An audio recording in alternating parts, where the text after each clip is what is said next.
When you think about the greatest boxing champions, the true legends, you picture these titans, right? Guys who seemed completely unbeatable in their prime. They build up this aura of invincibility, where it's almost impossible to imagine them losing. But eventually, they all do. So let's get right into it. How does that aura finally get shattered? It's the question every single fan has asked themselves.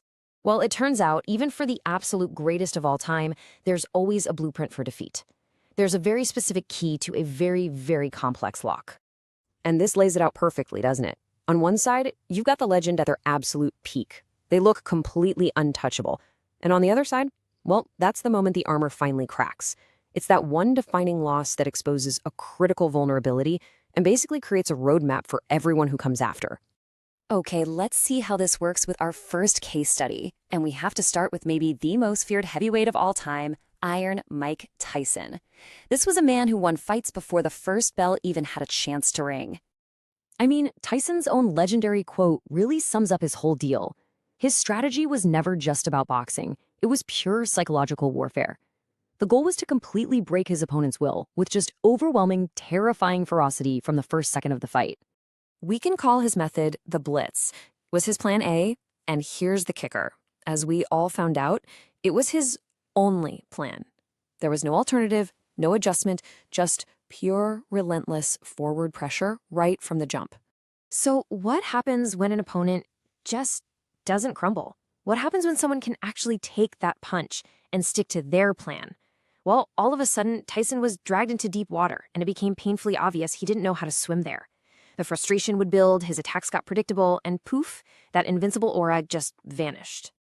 All right, next up, let's look at a completely different kind of fighter. A modern-day master of strategy, Canelo Alvarez.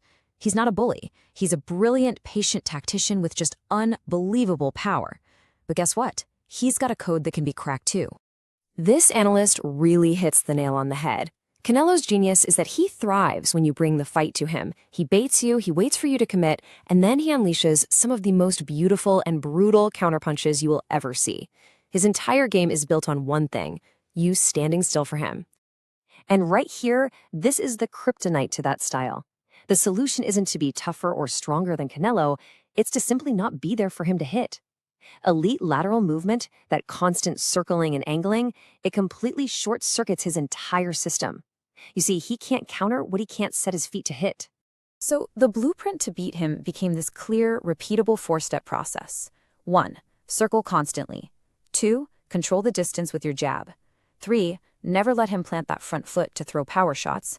And 4. Win with volume, not by getting into a brawl. Fighters who can do this just neutralize his power and take his whole game apart.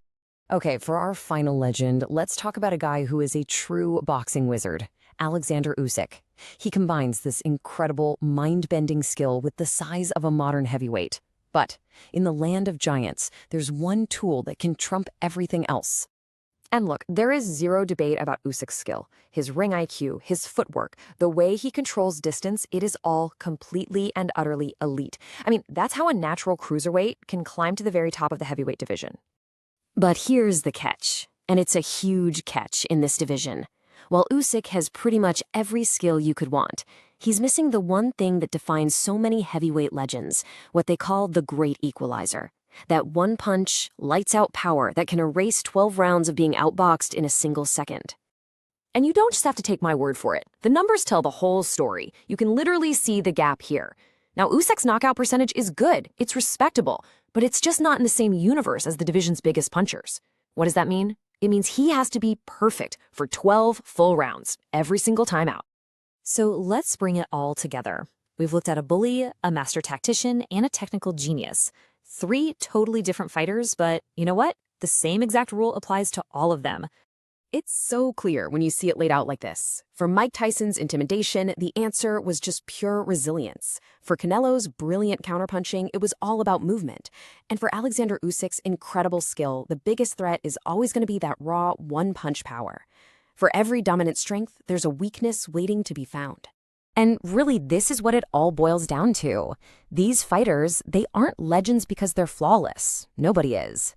They're legends because their Achilles heel is so specific, so hard to get to, and it requires such a ridiculously high level of skill to take advantage of, that for most of their careers, almost nobody could do it.